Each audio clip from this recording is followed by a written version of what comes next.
En ce dimanche 11 septembre, voici vos manchettes. Il y a 10 ans, près de 3000 personnes perdaient la vie dans les attentats contre le World Trade Center. Aujourd'hui, le monde entier se souvient. Nous sommes sur place pour suivre en direct les commémorations. Et toujours à New York, mais sur une note plus légère, des finales qui s'annoncent prometteuses au US Open, chez les hommes comme chez les femmes.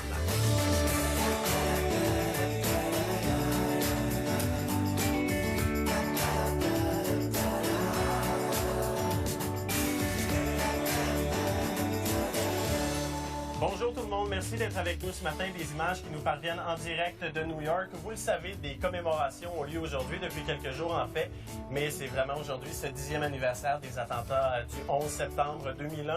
Évidemment qu'on vous entretiendra sur le sujet tout au cours de la matinée. Richard Latendresse, notre correspondant, sera là en direct et Julie, dans ses bulletins, bien évidemment, vous donnera les plus récentes nouvelles. Peut-être vous rappeler les heures, les faits, ça fait 10 ans, mais quand même, c'est important peut-être de revenir là-dessus. Donc, des minutes de silence à la mémoire des victimes qui seront observées aujourd'hui. Tout d'abord à 8h46 et à 9h03, l'heure à laquelle les deux vols ont frappé les Twin Towers, on s'en rappelle évidemment. Également à 9h37, l'autre vol qui a frappé le Pentagone.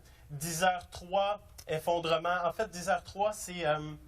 l'autre vol d'American Airlines, pardonnez-moi, qui a été détourné par des terroristes et qui s'est effondré en Pennsylvanie, près de Pittsburgh, pendant que vous voyez toujours des images en direct de New York. Il y aura également 9h59 et 10h28, effondrement de la tour sud et effondrement de la tour nord. Regardez les images, comment c'est quand même assez particulier. C'est le mémorial du 11 septembre, on en parlera un peu plus tard, mais ce sont ces deux espèces de piscines vides qui sont exactement à l'endroit où les tours se sont effondrées et c'est entouré de chutes, de cascades d'eau. Il y a un designer canadien, on en parlait la semaine dernière, qui est à l'origine, un Ontarien. Et c'est magnifique et ce sera inauguré aujourd'hui avec le président Barack Obama et ce sera accessible au public à partir de demain seulement. Ce qui me frappe, c'est le calme.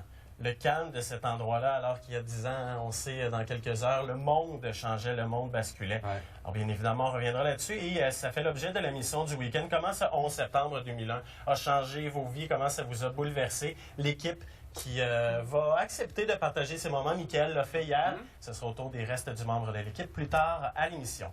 Michael, on va jaser de sport, évidemment. Je le disais en ouverture, du côté de New York, ça brasse, mais aussi pour le US Open. Oui, Rafael Nadal, hier, lorsqu'il a gagné, d'ailleurs, son match, il a lancé quelques mots, justement, aux familles des victimes, aux gens qui ont été touchés par cette tragédie, évidemment. Nadal a rendez-vous avec un certain Novak Djokovic en finale. C'est seulement lundi, la finale au US Open chez les hommes, ne l'oubliez pas, puisqu'évidemment, on a tellement dû reporter de journées et de matchs en raison de la pluie dans les derniers jours, dans la grosse pomme, que la finale aura lieu lundi.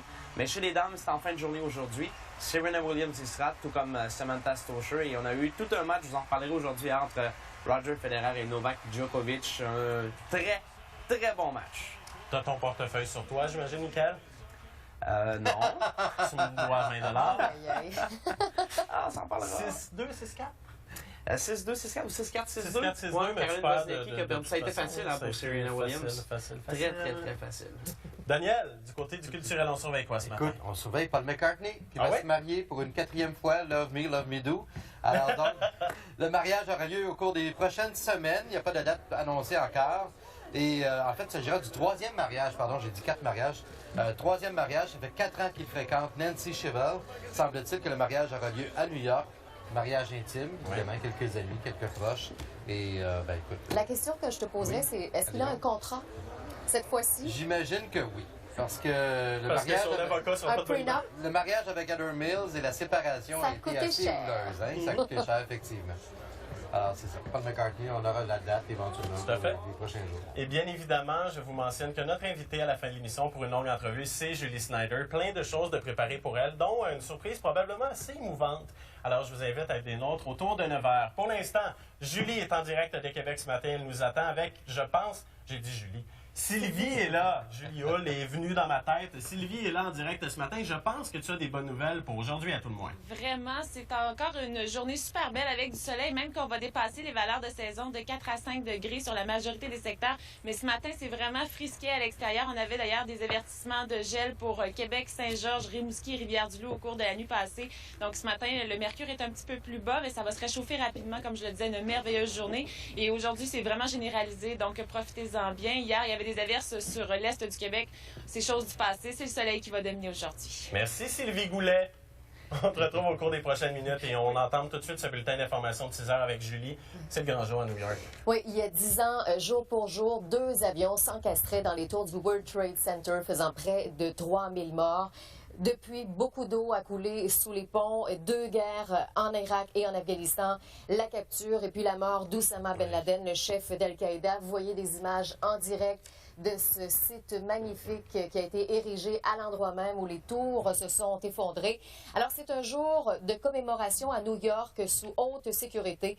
Le président Barack Obama et son prédécesseur George W. Bush qui vont assister à cette cérémonie qui va débuter à 8h40 ce matin.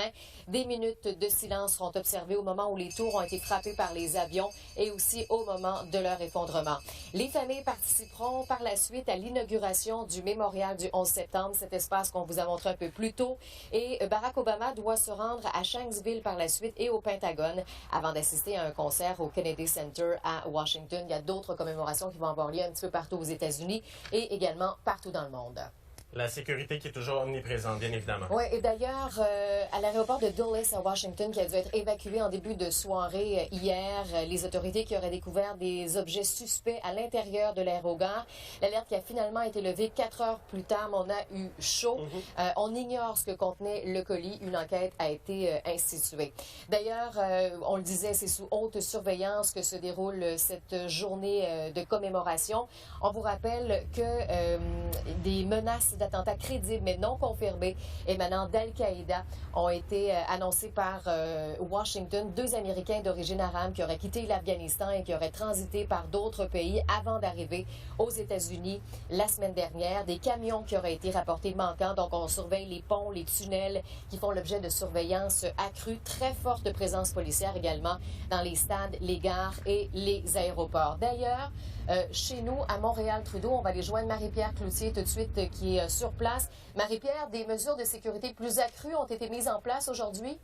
Oui, ce qu'on nous dit, Julie, c'est qu'assurément, il y aura un peu plus de vigilance. On ne parle pas nécessairement d'augmentation d'effectifs. Par contre, contrôle des passagers qui sera un peu plus strict. On vient pratiquement tout juste d'arriver à l'aéroport. Il y a des gens, des voyageurs qui arrivent. On ira les voir essentiellement pour savoir dans quel état d'esprit prennent-ils l'avion en ce 11 septembre. J'ai déjà parlé avec des employés qui arrivent en poste. Plus tard, d'ailleurs, je pourrais m'entretenir avec quelqu'un de la sécurité pour voir essentiellement comment ça se passera aujourd'hui à l'aéroport Pierre-Éliott Trudeau. On verra également, vous savez, tous les vols sont maintenus, même sans partance des États-Unis. On pourra également parler du niveau d'alerte qui, ici, reste le même. Donc, rien de comparable avec ce qui se passe chez nos voisins du Sud. Par contre, comme je vous dis,